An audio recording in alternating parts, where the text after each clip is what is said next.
Hi, teachers. This is Miss Nast. I'm here trying to give you some reminders about Google Classroom. First of all, let me start with the stream. The stream is the part where the students are going to be seeing all of your work. So please make sure that your stream is not too full, I will say. There are a couple of tips that you can get from this video that will help you align with that stream not to be too full at once.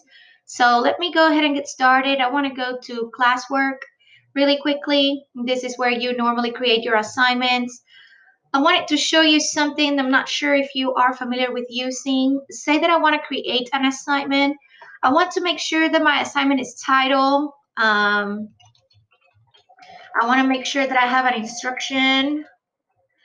And of course, that my instructions are very, very specific. They need to be very specific, not like the one I just wrote.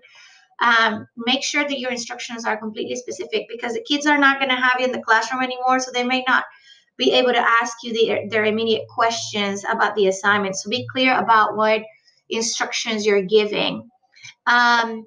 Whatever you need to add or attach, whether it's from your Google Drive or a link to a website, a file that you have on your computer that you would like to share, anything it is, you will attach it onto this button right here.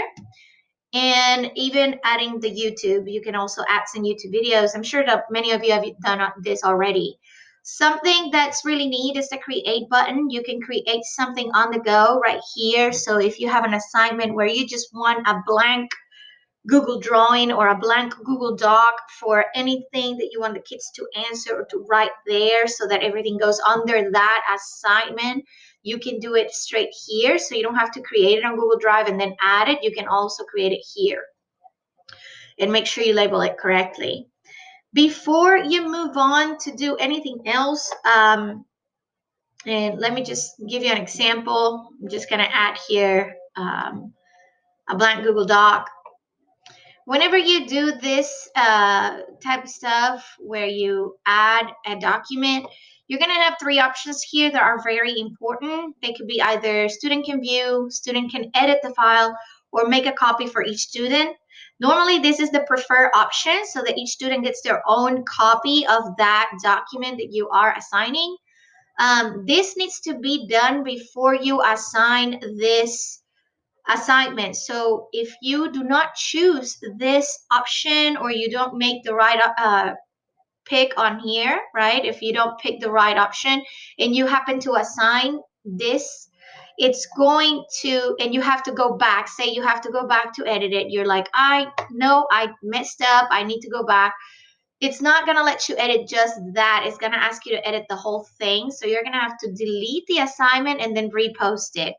So to avoid that, before you're ready to post, make sure that you choose the correct option here.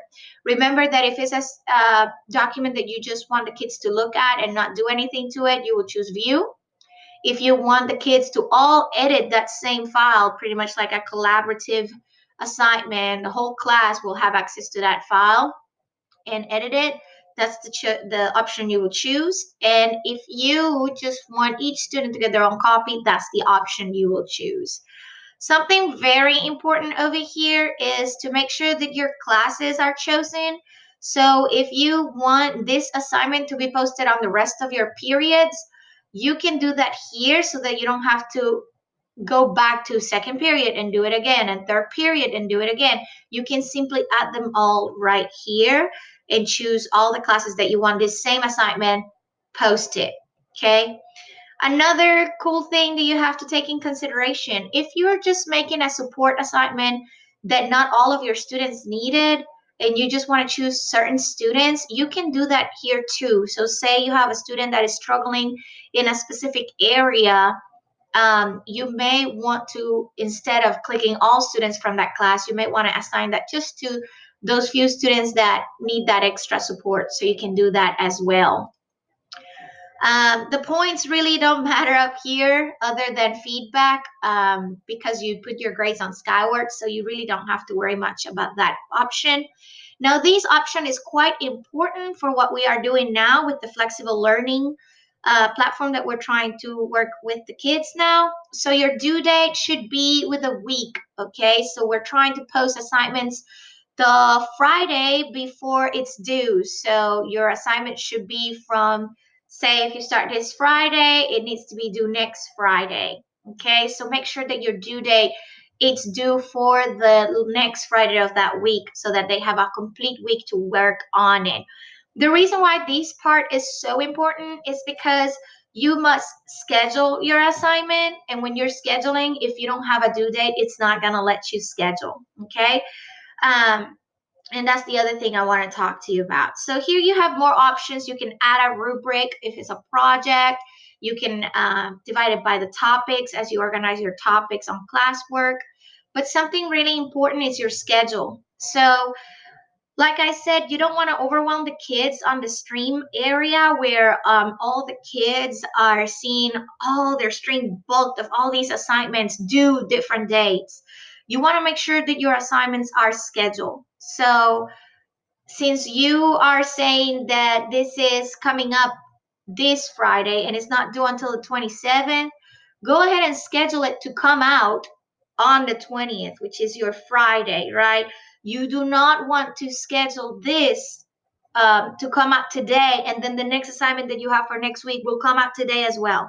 Everything will post on that stream that I show you, the first page that the kids come up to, and it may be overwhelming for them to see all of the assignments in one spot. It could be a little heavy for them. So scheduling your assignment will actually help a lot more.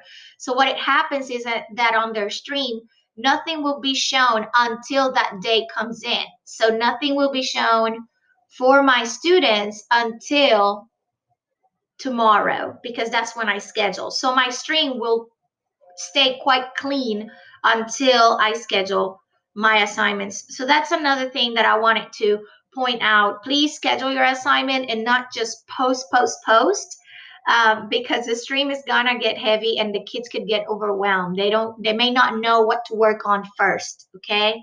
The next thing I wanted to point out is that for those of you who have not done the invite guardians, if you have some students that this button is still open, go ahead and do so. This is just to add their parents' email. We may have a few new students that this was not done for them. It was normally done by homeroom teachers, so all of your students should have it. But if you have a new student that doesn't, please add their email, their parents' email to that. What this does is that the parents will sign up to receive an update of Classroom for all the classrooms that the kid is in. So if this student has all the fourth grade teachers, right, on the team, the parent will get an email that summarizes what has been done throughout this week for fourth grade, uh, for their fourth grade kid, right, with all the classrooms. So make sure that you do that you invite all of their guardians, okay? Um, Once you have done that, you don't have to really worry much about grades because you're not going to be putting grades within this. Other than if you just want to give a feedback for the kid, you may put grades in it just so that you can write back, hey, you missed this, that's not how it's done, or so on. The next step is found right here on this setting button. And I just wanted to show you something really quickly. The default for the stream says that all students can post and comment on anything that you write on Google Classroom. Be careful with this feature. Students can just comment anything, and they can be quite silly when they're not being watched. They're silly while they're being in your classroom, so you can see how at home they can just be even more silly. So to avoid that, I will definitely recommend that you do only teachers can post or comment, and that way you don't have to worry about them posting unless you request it. Okay, and make sure you save that option as you move forward. If you want something to be answered by the kids, I recommend that you go onto your create button under classwork and move to where it says question. And on there, you can definitely ask a question. You can make this question kind of like a survey or just a short answer. You just want to check how they're doing. You can also make it a multiple choice question and check if they understood or not your assignment. So you can do that here, and that way you will avoid the whole commenting on every single post that you do.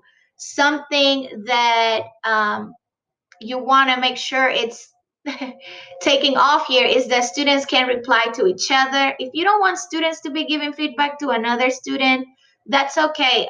Take that off, and still they can answer to you, not to each other. And if you want students to edit their answer, you can click that or unclick it, however you feel about that. The same way you do with assignments, this will let you schedule it. So take that in consideration as well when you're doing your questions, depending for what assignment we're talking about. Well, I hope this little video helps you on any of our reminders. Please remember, this is where you find your class code. Hand this out to your parents, whether it's through Remind, paper handouts, anything. Just make sure this is available so those kids that perhaps don't have your Google Classroom, this is the way they join it. I know some people have said, well, I will just invite them here. Kids don't have access to their Gmail, at least not in the elementary levels. So we want to make sure that the way you want them to join your class will be through the class code. All right, so make sure that you do the class code instead. All right, well, that's all I have for you today. I know it's not much, but I hope it helps you. If you have any question, please contact your IT Girl for your campus, and have a great flexible learning.